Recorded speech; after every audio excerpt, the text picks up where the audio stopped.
Ahora sí, muy buenas tardes, espero que estén excelentes. Como les dije recién, íbamos a grabar la clase pasada, espero que les sirva, espero que funcione, espero que no se corte internet o haya algún problema de ese tipo, porque si no, nos demoramos demasiado. Bueno, ¿qué es lo que tengo para decir? En primer lugar, van a notar que, a ver, para la clase de hoy vamos a trabajar con algunas nociones, algunas cuestiones que yo les quiero mencionar, que tienen que ver con el enfoque que se aplica, ¿sí? Y para ello había una pregunta inicial que era la de ¿qué es el cambio lingüístico? Es una pregunta que no se dan ni idea, pero para responderla tal vez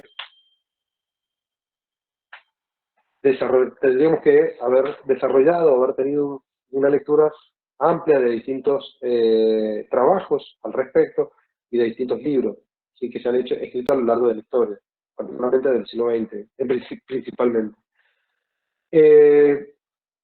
Resulta que, acá lo vamos a sintetizar, voy a dar cuál es el enfoque que se ha tomado, sí, porque hasta ahora hemos hablado del cambio, yo les he dado, de hecho, si ustedes se fijan en algunos de los conceptos se han apuntado de historia de la lengua, van a ver que hacia el final aparecen los enfoques. Por un lado, lo de la lingüística funcional, lo que sería la funcional cognitiva, ¿sí? La mirada funcional cognitiva, y por el otro lado aparece otra que es etnopragmática, ¿sí? Ahora bien, bajo esa mirada es que vemos el cambio. Si yo les pregunto a ustedes, ¿cómo se origina el cambio en una lengua? ¿Cómo se da el cambio? Porque antiguamente no se pensaba, o sea, no pensaban cómo cambiaban las lenguas. Sabían que las lenguas cambiaban. O sea, de hecho, por ejemplo, en el siglo XIX van a comparar lenguas y van a ver que hay lenguas que estaban un poco menos evolucionadas, como ellos lo pensaban, en una línea, ¿no? Que la evolución era un cambio en una dirección prácticamente y en la que existían ciertas reglas o leyes, mejor dicho, que eh, controlaban y que condicionaban a la lengua, y entonces había lenguas que estaban más avanzadas que otras, por ejemplo, y ya podía establecer en cierto sentido que las lenguas cambiaban, o que por lo menos había una injerencia del tiempo sobre las lenguas, ¿sí? Pero no se pensaba más allá. Yo les pregunto a ustedes, o sea, ¿cómo cambian las lenguas? ¿Cómo fue que desde el latín que estuvimos hablando pasó a ser lo que hemos mencionado como el proto-romance, el romance y luego el castellano? Y luego el castellano de América, ¿sí? O el español de América. ¿Cómo cambian las lenguas? ¿Se han puesto a pensar alguna vez en eso? Yo les preguntar a ustedes, ¿qué me podrían decir al respecto?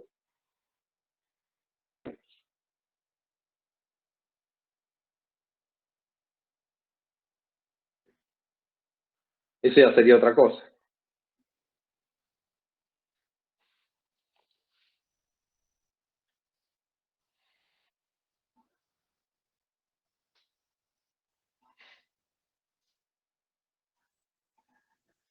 Bueno, se pusieron a pensar por qué el italiano se parece al español, pero tiene sus diferencias.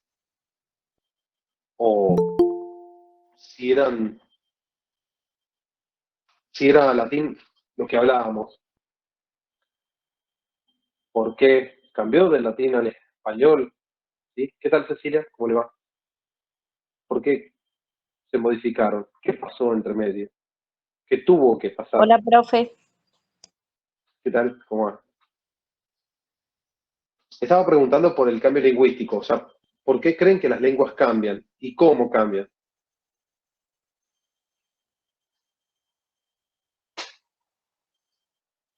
A ver si tienen alguna hipótesis. Y yo creo que por varias cosas cambian las lenguas, por la historia. Bien, bien. Sí, en realidad siempre que hay cambios hay que como pensarlos desde el punto de vista que no hay una sola causante, o sea, no son monocausales. O sea, cualquier cambio a nivel digamos, en este caso lingüístico, pero también podemos pensar a nivel social, a nivel cultural, se da de forma multicausal, ¿sí? Sin embargo, si nos ponemos a pensar en desde la mirada funcional cognitiva, que justamente ustedes lo tienen ahí en forma muy sintética, muy resumida, básicamente las lenguas cambian porque básicamente hay un hablante, o sea, todo empieza o todo empezaría desde un hablante. O sea, antiguamente hubo personas que pensaron de este tema y se rompieron la cabeza tratando de responder esto y pensaban que la lengua cambiaba por sí misma, ¿sí? Que era como un sistema, como una maquinaria. Imagínense como si yo tuviera una, no sé, una maquinaria como una bicicleta y entonces en esa bicicleta o en ese auto, los engranajes, cada uno de los elementos que componen a ese automóvil se va desgastando, pero tiene una función dentro de ese sistema que en su conjunto llamamos automóvil.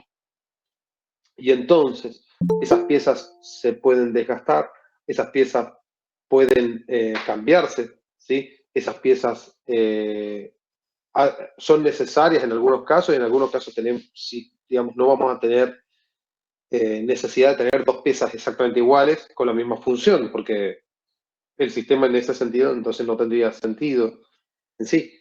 ¿Qué tal, Rocío? ¿Qué tal, Agustina? No las había saludado. Entonces, la perspectiva funcional cognitiva, que es lo que yo les había puesto ahí, básicamente considera que el cambio se origina en el hablante, pero no en una masa hablante, sino en un hablante. Imagínense quién fue la primera persona que dijo la expresión, a ver, ¿cuál puede ser? Vine echando bala, por ejemplo, por poner una suave. O tomate el palo, por ejemplo. ¿A quién se le habrá ocurrido esa expresión? ¿A quién se le habrá ocurrido la palabra, a ver, eh, macumba, aquelarre? ¿A quién se le habrá ocurrido la palabra chabón? ¿A quién se le habrá ocurrido la palabra guita? ¿Sí? Entonces, justamente ahí entramos en toda una cuestión que es que cualquier pieza léxica o cualquier fenómeno lingüístico en realidad empieza siempre desde una palabras, pero podríamos pensar en algo más de otros niveles, más abstractos, particularmente como de la morfología o de la sintaxis, ¿sí? Como el artículo, por ejemplo. O sea, ¿a quién se le ocurrió por primera vez utilizar un artículo o un pronombre en tercera persona? Todo eso surgió siempre de una persona. O sea, seguro que la perspectiva funcional cognitiva, que es la que seguimos acá, es una persona que en su búsqueda por hacer eficiente una comunicación, por querer comunicarse, va a utilizar o va a meter mano a las herramientas que tiene para poder ser efectivo en esa comunicación. ¿Sí? Acá no nos saquemos de la cabeza eso, o sea, la efectividad de la comunicación, eso es lo importante. ¿Sí? Uno quiere comunicarse, uno quiere decir algo. Quiere decirlo también por una cuestión casi, podríamos pensar que es que todo aquel que habla siempre está manipulando en cierto sentido. O sea, las personas hablamos porque tenemos una necesidad, o no. O incluso no hablamos porque también tenemos una necesidad comunicativa. O sea, el silencio, como en la música, en la lengua, también comunica. Entonces, ese cambio empieza desde una persona. Imagínense, a alguien se le ocurrió, por ejemplo, decir alta llanta, o decir se puso la gorra, o ahí viene la gorra, y entonces el otro hablante, el otro interlocutor, porque va a empezar obviamente de uno a uno, sería lo más ideal, ¿no? Pero también puede ser que haya más personas de por medio, ¿no? Entonces, esa persona o esas personas que son los interlocutores, escuchan o leen el uso que le ha dado esa otra persona a las diferentes formas lingüísticas a las distintas expresiones y entonces comienzan también a aplicarlo. Es casi como lo que sucedería a nivel de moda, ¿no? Ustedes ven, por ejemplo, que, no sé, pongo un ejemplo, aparece con el costado pelado de la cabeza, luego Miley Cyrus hace lo mismo, e inmediatamente a la semana va a haber quizás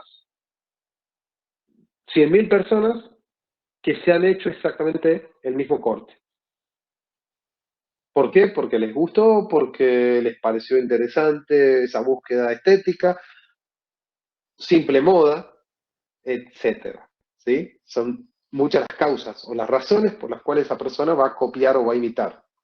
Pero quiere decir que esa forma se expandió. Ahora bien, así como sucede con la moda, no todo, digamos, uso de ese tipo y no toda variación, por así decirlo, va a terminar en cambio. ¿Qué quiero decir con esto?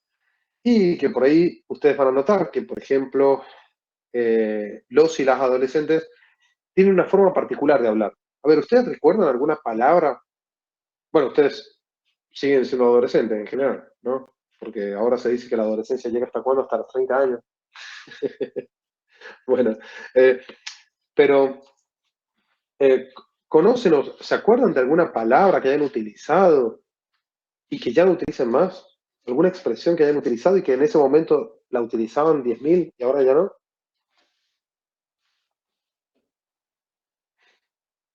¿Se han puesto a pensar alguna vez en alguna de esas palabras?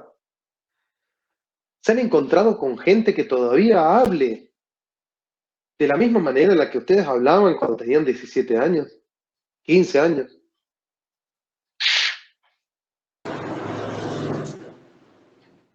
Creo que va cambiando también un poco la forma de hablar de nosotros, también vamos creciendo, mudando, cambiando todo el tiempo. Bien, bien, ahí salió ese brasileño, ¿no? Ese dialecto brasileño del mudando, ¿no? Lo de cambiando. Sí, exactamente. Pero así como mudamos de ropa o mudamos de casa, también mudamos a veces de lenguaje. Y cuando nos cambiamos de casa, no nos llevamos todo, ¿o no? Entonces es justamente lo mismo. O sea, hay cosas que quedan y hay cosas que no. Lo mismo sucede con la lengua. De esas palabras y de esa forma de expresión que ustedes tenían cuando tenían 17 o 15 años, muy pocas de ellas son las que pasan a la adultez. ¿Sí? Entonces, el cambio sucede por una persona, se multiplica, se expande, se difunde, porque tiene un fin comunicativo, ¿sí? A la vez que hay un montón de cuestiones de las que no voy a hablar acá, como la actitud frente a ese uso, la actitud lingüística de las personas frente a ese uso, la aceptación, etcétera, etcétera. Y más en el caso de los adolescentes que intentan separarse generalmente del habla adulta, se intentan separar también del habla de la niñez, se busca una forma de expresión que en cierto sentido caracterice ese grupo etario, entonces eh, va a haber un montón de formas que están presentes ahí, pero sabemos que no todas esas formas van a pasar a la posteridad. Entonces, todo cambio lingüístico empieza con una variación, pero no toda variación va a terminar en cambio. ¿Estamos bien? Eso es casi como una regla, podríamos decir. Yo puedo tener dos formas de expresarme, pero no sé si a futuro una de esas formas va a ponderar o va a imponerse. Lo que sí sé que en este momento predecir hacia dónde va a ir la lengua, no puede predecir cómo va a ir el cambio lingüístico. Entonces, por ejemplo, pónganse a pensar en lo que se habla de lenguaje inclusivo, por ejemplo, que es un tema que a mí me gusta muchísimo. Puede predecirse qué va a suceder, si va a ser aceptado, no, va a ser aceptado, si llega a ser aceptado, será aceptado tal cual está usándose en la actualidad, y la verdad no lo sabemos, o sea, el conflicto está puesto, está en boca de todo el mundo, pero de ahí a que sepamos cómo va a terminar la cuestión, es imposible, ¿sí? No somos magos. Eso también es una cuestión importante, que desde el punto de vista que se trabaja, se hace lingüística a priori, ¿sí? Nunca posteriori, ¿sí? ¿Qué significa? Que nosotros podemos estar viendo que está sucediendo algo y podemos contabilizarlo y podemos presuponer o suponer o hipotetizar, teorizar incluso sobre eso que está sucediendo, pero nunca podremos predecir lo que va a suceder. ¿Sí? Entonces, ¿vamos bien? ¿Cómo vamos? ¿Se entiende lo que estoy hablando? Bien, perfecto. Bien, Valentín. Bueno, entonces, continuando con esto. A ver, yo he hecho, ustedes no lo van a ver, después sí va a salir el video, es un pequeño esquema de la clase de hoy. Bueno, a ver, había puesto algunas expresiones, ¿sí? A ver, por ejemplo, ¿qué pasa con la palabra quilombo? Que es una palabra terrible para, ciertos grupos y ciertos, si pensamos en lo que serían las discriminaciones de etnia, clase o género, ¿sí? O en esos tres ejes que siempre suelen ir relacionados, ¿no? Porque si pensamos en esas burlas, mal llamadas chistes, que puede haber esos, en algún meme o en algún comentario humorístico, también entre comillas, van a notar que siempre se hace alusión. Generalmente uno de esos se ataca generalmente a uno de esos, de una de esas tres facetas, ¿no? La etnia, la clase o el género, ¿no? Entonces puede haber, no sé, se te puede atacar a una mujer, se puede atacar a un homosexual, se puede atacar a un pobre, se puede atacar a una persona afro, ¿sí? Bueno, entonces, con esa palabra también yo traje ahí una, que fíjense cómo es una palabra terrible para la comunidad afro, pero que para nosotros, nuestra cultura no, porque ha habido un desplazamiento semántico. ¿Qué significa para nuestra cultura? ¿Qué es para nosotros el quilombo? El quilombo, por ejemplo. Esto lo mencioné al pasar una vez en la clase. Así que ya que puedo grabar, trato de que algo quede de algunas clases anteriores, que si no... Como un desorden. A ver, bien, bien, Cecilia, bien, Valentina. Exacto, es lío, desastre, desorden. Sí, exactamente. O sea, básicamente va por esa idea de lo que llamaríamos un lío, un problema. Bien, antiguamente, o sea, si ustedes viajan un poco en el pasado, a la época del tango, 1940, el quilombo pasa a ser un prostíbulo. O sea, hubo un desplazamiento semántico de un prostíbulo o de un cabaret a lo que actualmente conocemos como un lío, un problema. Bien, hay una relación, o sea, todo desplazamiento semántico siempre hay una conexión en los significados que llevan de un lado al otro. Ahora bien, ¿cómo consideraron esas personas? ¿Cómo concibieron el mundo para poder asociar uno con otro? Eso ya se los dejo en manos de ustedes, a ver si lo pueden pensar. Pero anteriormente, antes de 1940, antes de la época del tango, la palabra quilombo designaba el lugar al que iban los esclavos traídos de África. Imagínense mujeres, niños, ancianos. Allá en barco los vendían como mercadería. Los tenían hacinados en Brasil hasta que era el momento de su venta. Entonces, en esa situación, digamos, de hacinamiento, de deshumanización total, de cosificación, es que surgen los quilombos, ¿sí? Obviamente, de ahí ustedes van atando uno con otro y se van a dar cuenta de esos desplazamientos semánticos. Ahora bien, si yo pregunto por la gorra, por ejemplo, ¿qué es? Si yo dijera, che, ahí viene la gorra, ¿qué es la gorra?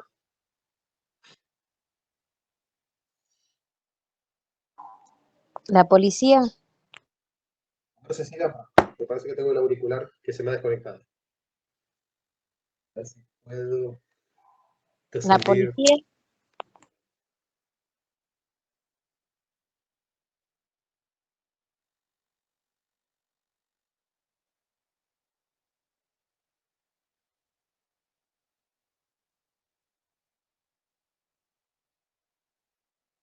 Ahora conectado, no sé qué está pasando.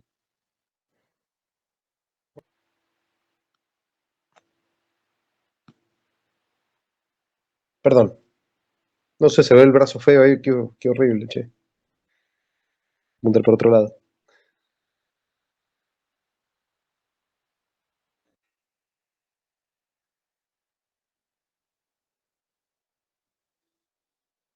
A ver.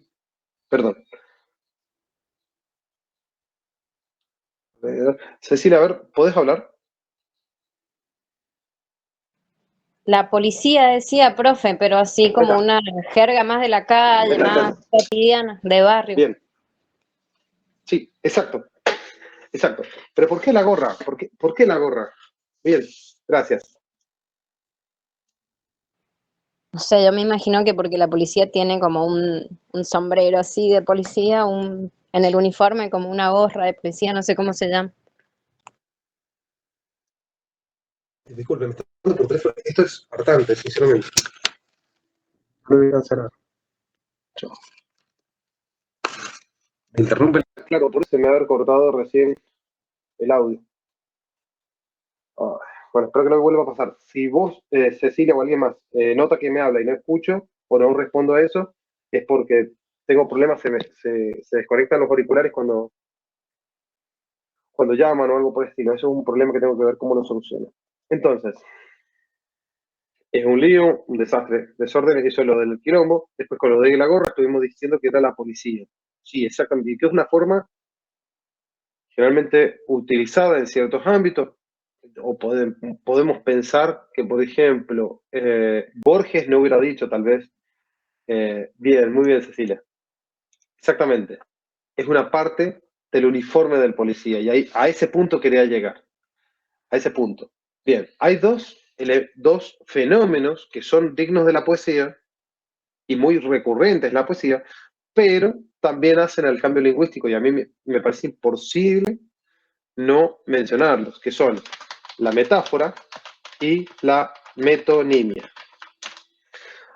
Al respecto, hay autores como, por ejemplo, Langacker o Lakoff y Johnson, sí, Lakoff y Johnson, que analizan las metáforas de la vida cotidiana, y Langacker particularmente se centra en la cuestión de la metonimia también, ¿sí? Y las dos son de lingüística, los tres son de lingüística cognitiva. En el caso de la metáfora, por ejemplo, Lakoff y Johnson llegan a la conclusión en uno de los apartados que el tiempo, perdón, en nuestra cultura es el dinero. Entonces, por eso el tiempo se puede perder, ganar se puede, mi tiempo vale oro, mi tiempo vale en cierto sentido, vale que, o sea, nosotros podemos tener tiempo, por ejemplo. Yo no tengo tiempo y yo tengo tiempo, ¿ven? Entonces ahí consideran que en realidad se está asociando un campo, un dominio, con otro que no tiene nada que ver. Entonces, ahí les quedaría a ustedes buscar qué es una metáfora, eso ya es aparte. Pero, por ejemplo, tenemos un montón de metáforas utilizadas en la vida cotidiana que tal vez no son tan abstractas como esta. Por ejemplo, la de, a ver, ¿qué puede ser? Eh, una simple, por ejemplo, jugando a la pelota soy un muerto.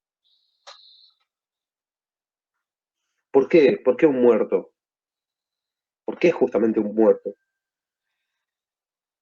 Bueno, porque lo muerto, no es que yo lo sea literalmente, o sea, porque de hecho ya el hecho de poder hablar, de poder moverme, etcétera, indica que soy un ser vivo, pero se ha llevado de un dominio a otro, o sea, de un dominio, del dominio, imagínense como si fuera un conjunto con ciertos rasgos, y de ahí se han sacado ciertos elementos para ese otro dominio. Entonces, por ejemplo, si yo digo que soy un muerto, estoy tomando ciertos elementos de la del muerto para compararlos con mi habilidad para jugar a la pelota. ¿Sí? O, por ejemplo, ese tipo es un picaflor, por poner uno, o uno similar, pero que está en la canción de Maná, Mariposa Traicionera. A ver, ahí se ve bien clarito. ¿Por qué una mariposa? Si la mariposa, ¿a quién le canta? ¿Le canta a una mariposa o le canta a una mujer?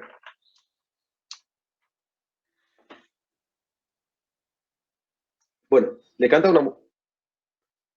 una mujer en particular. Entonces, esa mujer, ¿cómo es? ¿Qué características tiene esa mujer en particular? ¿Qué es lo que se puede decir de esa mujer? Esa mujer podemos decir que es atractiva, que es linda, o que es delicada, que es efímera, fugaz, que viene y se va, que es traicionera. Bueno, pero esa parte porque dice mariposa traicionera, o sea, ya la de traicionera se lo agrega después. El hecho de que vaya de flor en flor, si lo pasamos a una mujer, o en el caso del picaflor, si queremos un equivalente a la metáfora del varón, el hecho de ir de flor en flor no es que literalmente esa mujer va de flor en flor.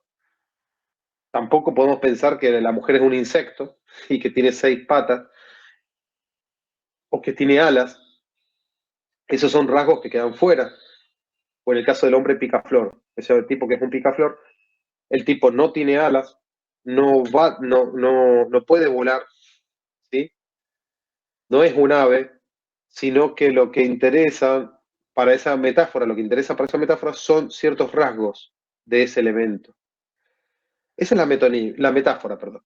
La metonimia es, para hacerlo muy sencillo, muy rápido, es cuando yo nombro la parte por el todo por la parte, el lugar por el evento, ¿sí? O el objeto por una marca.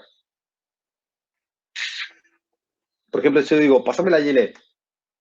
Creo que sería una Gillette. ¿Cómo una Gillette? Sí, Gillette es una marca. O si yo digo, vamos a tomar una Coca. ¿Cómo una Coca? Coca-Cola es una marca. Y yo, si le invito a alguien a ir a tomar una Coca, y el otro agarra y se pide una cerveza, o se pide una Pepsi, o se pide una, no sé, otra gaseosa, no le voy a andar diciendo, che, loco, yo te invité acá a tomar una Coca. Otro ejemplo de metonimia también muy utilizado y que también ayuda a la evolución de la lengua o el cambio lingüístico es el caso de la parte por el todo o el continente por el contenido. Por ejemplo, pasame un vaso de agua. Yo les pregunto, ¿el vaso es de agua? O, por ejemplo, me comí 2 platos. Se comió los platos, literalmente. ¿Cómo entendería un robot ese enunciado? O sea, básicamente está nombrando al continente por el contenido. Pasame un vaso de agua. No, en ese caso no es una exageración, es una metonimia porque está nombrando al continente. Ah, bueno, sí, bueno, pero ponele que hubiera comido un plato. Yo no dejé, yo me comí un plato. Está nombrando ahí la parte por el todo, o mejor dicho, el continente por el contenido. Lo que contiene sería el plato, pero yo estoy nombrando al plato por el contenido. ¿Vamos bien? Bueno, entonces, esos son 2 fenómenos que inciden mucho, y acá justamente, en el ejemplo que habíamos puesto, el de la gorra, justamente ponerse la gorra es una metáfora. ¿Sí? Ponerse la gorra es es una metonimia. Primero, ¿por qué? Porque cuando yo digo, ahí viene la gorra, me estoy refiriendo a la policía, porque me estoy refiriendo a una parte por el todo, o sea, me estoy refiriendo a una parte del uniforme por todo el uniforme. ¿Sí? Pero después cuando digo, no te pongas la gorra, ahí estoy haciendo hincapié en una metáfora, o estoy metaforizándolo, porque ponerse la gorra ya significa otra cosa. Ponerse la gorra ya significa actuar como las personas que llevan gorra, que en este caso puntual es el uniforme del policía. Entonces, en cierto sentido, es investirse del policía. O sea, ponerse la gorra es colocarse la vestimenta de esa entidad o de ese referente que es la policía. Y por esa razón, fíjense que algunos grupos de jóvenes, cuando se refieren entre ellos a la gorra que ellos llevan, hablan de la visera, no le dicen gorra. Esa es buenísima. Fíjense cómo, teniendo la palabra gorra, no la utilizan, porque gorra significa policía, metonímicamente.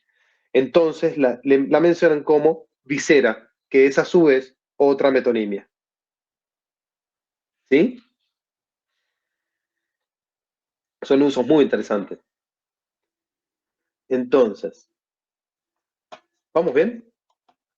Ya nomás terminamos, no se preocupen. Recuerden que las clases virtuales generalmente las hago más cortas por el hecho de que después tengo que editar el video, tengo que ver si lo puedo subir, etcétera, etcétera, y demora mucho. ¿Bien? Así que, además no me gusta que estén tanto tiempo frente a la pantalla. Y por eso prefiero dejarles las actividades después. Bueno, a ver, ¿qué me quedaba? A ver. Me queda, bueno, unas pequeñas cosas sobre los cambios lingüísticos, que ya después hay algunas que ya le he mencionado, como por ejemplo, pero quería que ustedes me lo recordaran, al concepto. A ver, ¿qué pasa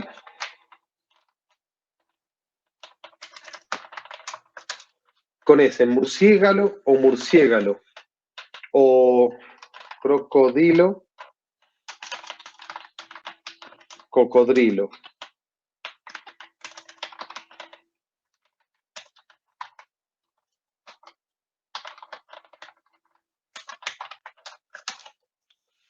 A ver, ¿qué fenómeno se presentaba en estos lexemas, en estas piezas léxicas? ¿Murciégalo o murciélago? ¿Crocodilo o cocodrilo? ¿Cómo se le llama ese fenómeno?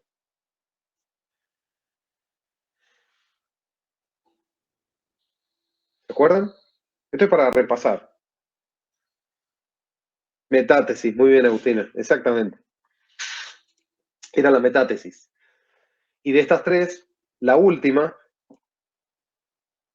era la que, digamos, está en cambio, digamos, se nota, muchas personas la consideran como correcta y le suena bien decir dentrífico, pero la forma normada es la de dentifrico. Denti, de diente, frico, de frigor, frío.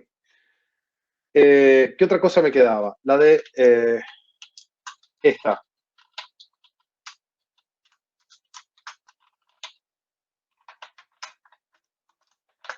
A ver, ¿cómo dirían ustedes? ¿No rabies o no rabés?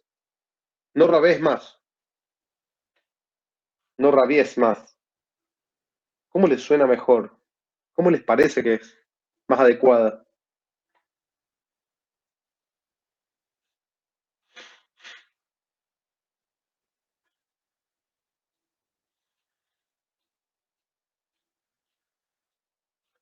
Rabies, bien, o rabies, perfecto. A ver, ¿quién más opina? Disculpen, parece que se volvieron a joder los auriculares. Rabies, bien. ¿Por qué? Si yo les pregunto. Hasta ahora van dos personas que me dicen rabies, o rabies. ¿Qué dicen los demás? A ver, Agustina, Enzo, la otra Agustina, Valentina.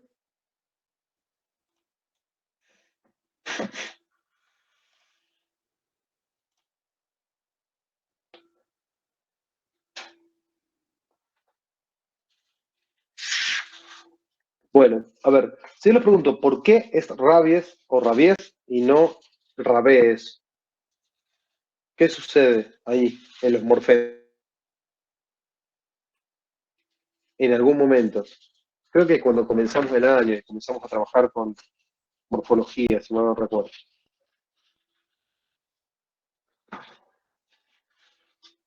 Si yo les preguntara o les pidiera la explicación de por ¿qué me dirían?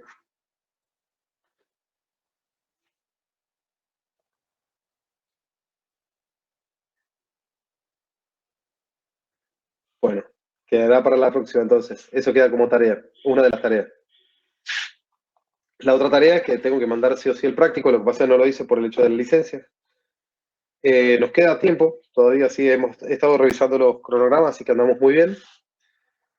Para un segundo práctico, claro, un segundo práctico, o ver si lo podemos llegar a transformar en parcial o tomar otro. Ya vamos a ver. Por lo demás, ¿qué me queda decir? Quiero terminar la clase de hoy. Las tareas las voy a mandar por Classroom. Sí, exactamente.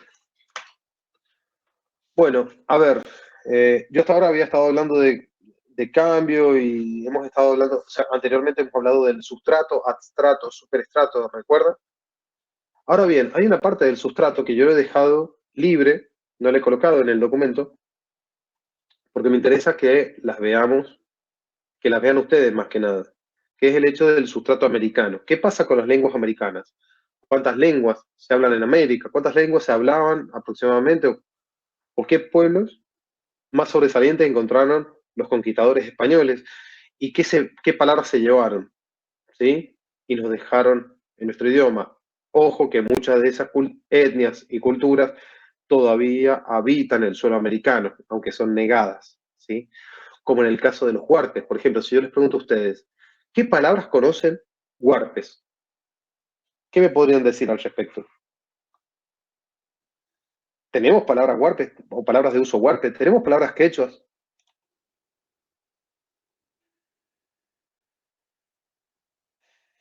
Muchos lugares. Está buenísimo, Cecilia, lo que decís. Sí. De hecho, los topónimos son incluso hasta los más antiguos vestigios de culturas anteriores. Sí, mejor dicho, son las ruinas prácticamente, de lo poco que suele quedar, pero seguro queda, de pueblos o etnias y culturas anteriores. ¿Sí? Como por ejemplo, si buscan en España, incluso algunos de estos pueblos que yo les he mencionado, que ustedes han visto, de los preromanos, dejaron nombres de ciudades, ¿no? Como Cartagena, por ejemplo, de Cartago, o Rodas, de Rodon en griego, que significa rosas, eh, Cádiz, ¿sí? Bueno, no me voy a meter ahí porque es largo. Guayizul, sí, vamos a encontrar, Cecilia, muchísimos. Tulum, muchos terminados de lum también, ¿no? Tutcum, Uyum, Tulum, también tenemos Sonda, Chimbas, ¿sí? Y fíjense las pronunciaciones. Bueno, entonces, ya después les voy a dejar, esa va a ser una de las tareas, que busquen sobre alguna etnia o algunas, y algunas de las palabras que nos quedaron. Entonces yo, para cerrar la clase de hoy, había traído un breve texto, ¿sí? Ahí les pasé el link, es un texto de un gran escritor llamado Eduardo Galeano, que me gusta muchísimo. Eso está en el libro Espejos, por si lo quieren. No sé si por ahí lo tengo. Creo que lo he dejado por ahí. Bueno, acá tengo. A ver si es este, sí. Creo que sí. Gran escritorazo, es casi como, no sé, creo que para cualquier latinoamericano o latinoamericana es casi como palabra santa. Bueno, entonces, me alegro, Cecilia, que también te guste, es para mí un genio. Y una de las cosas que más me gustaban de Galeano, que más me gustan, porque lo sigo yo leyendo y lo sigo descubriendo, es el poder de síntesis, que a veces en muy pocas palabras resume hasta libros enteros de historia, por ejemplo, o de sociología o de economía. Y tal vez con alguna frase muy pequeña termina echando luz en ciertas cosas, ciertas cuestiones. Bueno, a ver, sin interés de... Sí, muy artístico, sí, exactamente, pero un poder con la palabra tremendo. Entonces, este texto, fíjense, que se llama Americanos. Si yo les pregunto a ustedes, ¿qué es lo que es ser americano? ¿Quiénes son americanos? ¿Qué significa ser americanos?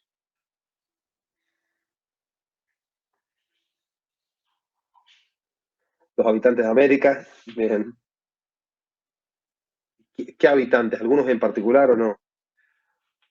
Bueno, A ver, voy a ver si lo puedo poner un poquito más grande para que sea mejor. Creo que se ve perfecto. ¿Sí? Entonces, miren lo que dice el texto. Es una belleza. Dice, a ver, ahí está. Dice, americanos, cuenta la historia oficial. Fíjense cómo empieza ya como una crítica, ¿no? Cuenta la historia oficial. O sea, ¿qué es la historia oficial? ¿Es la historia real? Bueno, esas son preguntas que ustedes podrían repensarlas después. El texto dice así, y acá no voy a tener más ni voy a cortar más. Dice así, cuenta la historia oficial que Vasco Núñez de Balboa fue el primer hombre que vio desde una cumbre de Panamá los dos océanos.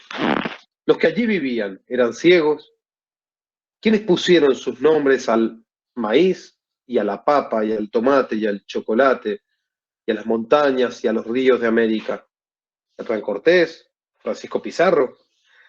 Los que allí vivían eran mudos, lo escucharon los peregrinos del Mayflower.